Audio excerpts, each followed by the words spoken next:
So how this works is if you're going to do the winch controls, you go into this menu. That's how you bind. But also on this controller, so channel 1 might turn on this stuff, all the ground coverage lights, all 6 of them. Channel 2 might turn on these reverse lights for now, the pair of them. I'll have them mounted to the ladder. And the cool thing about this interface is I can turn them both on and off as well with this switch.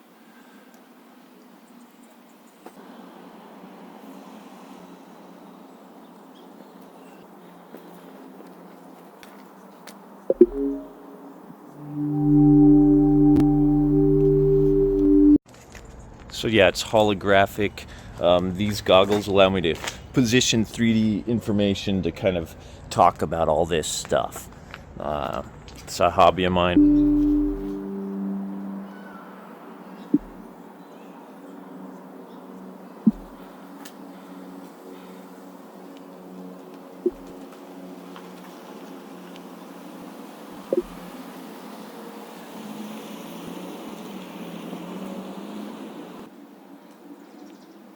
Yeah, so we can see that the truck has been detected, even though it's partially on the curb here and partially on the roadway. And I'm standing back quite a distance, but this is what's amazing about 3D computers, is that they can handle 3D tasks, like understanding where this thing is. This Warn Zeon Platinum winch uses a wireless controller for powering the rope in or out, as well as setting free spool. It's perfect for a hidden installation where reaching a clutch lever would be difficult. Alright, the part number is 92815, and that's for this entire Warn Zeon Platinum winch.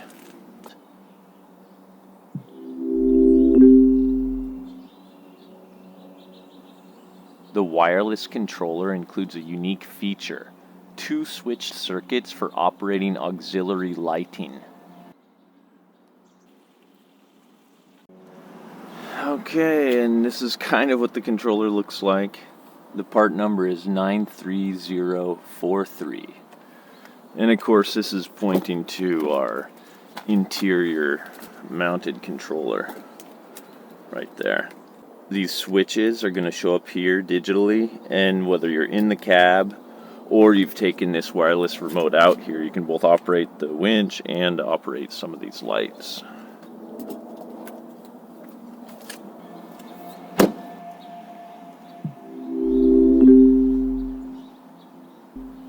The remote solenoid box is mounted in the engine bay and contains the necessary integrated components to manage auxiliary lighting.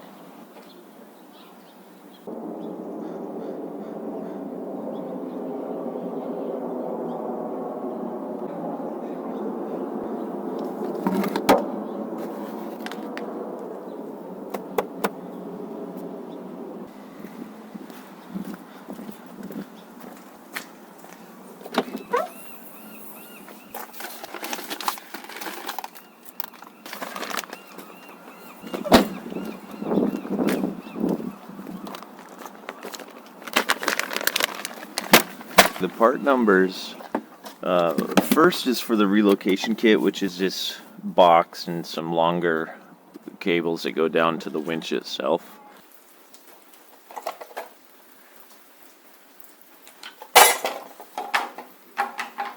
Oops.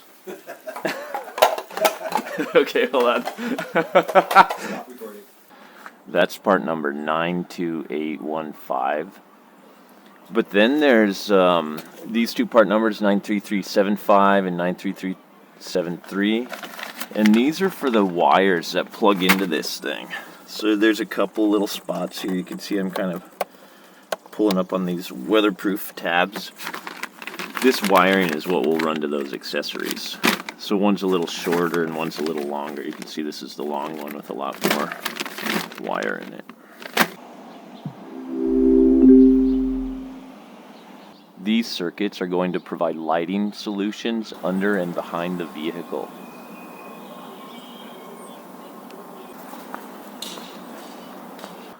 what you see here is a series of green and red rings. The green rings represent one circuit. It will be area lights underneath the vehicle. So these are going to be some undercarriage lights to illuminate the ground around the vehicle. I'm going to put 2 of them in the front. I'll also put 2 of them in the middle, 1 on each side.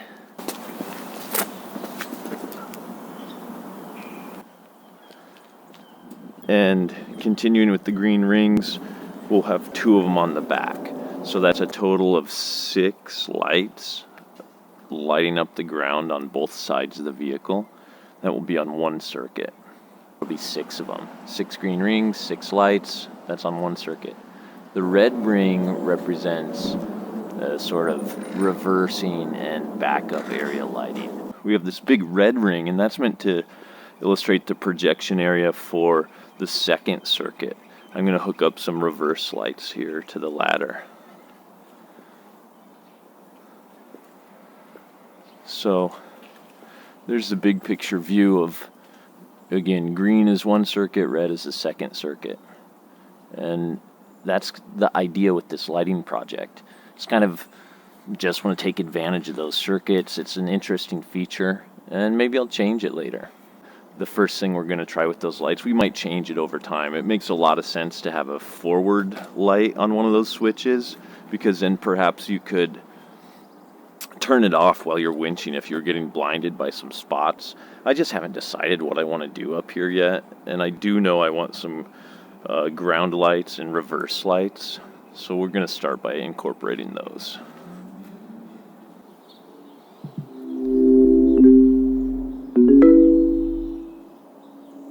That's our Land Rover winch lights, a special feature for the Warn Zeon Platinum wirelessly controlled auxiliary lights. Alright, let me give you a sneak peek at some of this stuff, what the lights are going to actually be.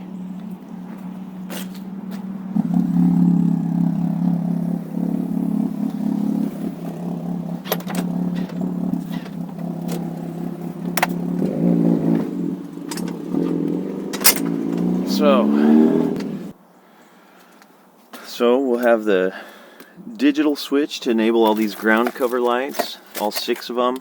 I'm not sure exactly how I'm going to wire them. I might use these. You can see they're 2 are longer, 2 are medium length, 2 are shorter. That all relates to the distance to this per light fuse box I'll need to install. And then I could have a hardwired switch as well as the digital channel number 1. So that'd be cool to have both of those set up and working. But it might be some duplicative wiring. I'm not sure what I'm going to do. What I do know is channel 2 is going to be for these pretty cool reverse lights. They'll mount to this nice bracket from Voyager. And same kind of situation. You know, I have the wiring that goes right into that winch controller, but I also have standalone wiring. So one thing that's, you know, one of the reasons I want to use the physical button for these is because they have a 2-way sort of system. One can be an amber low-level LED, and the other one is a really bright flood. So, you know, I can only wire one channel here. So that's why I'm very interested in having physical mounting as well as the digital interface. I'm just not sure how I'm going to wire it all up. But these will be facing backwards, and I got these amber covers too for when I'm out with my friends on dusty trails. I think the amber covers together with the low amber light intensity will be a really kind of nice tool where it's dusty. And then the bright one will be good for camp. All of them could be good for recovery situations. So I guess the last thing I'll say is this is going to mount somewhere on here. We'll clamp that on. Bolt these to that. And that's our setup. Okay, so this controller has a few different modes for setup, doing winching commands. And here's the lighting. This is what I've been talking about all along. Do you see this 2-channel system here? So this is how you can activate the various lights. Right now it's telling me nothing's plugged in, which is true. Here's the wiring. I mean, I haven't set it up yet. But when we talk about channel 1 and channel 2, it's from this winch controller. And this is a backup. You'll remember that I'm going to have that same view right up here. So I'd be able to switch between the lights from the vehicle there. So that's what I wanted to show you, was this kind of like pretty unique interface where you can control auxiliary lighting from your wireless winch control. The last thing I'd like to probably say about that is I think it's maybe more useful when you're winching, because perhaps you have some spotlights on your view here and you could turn them off.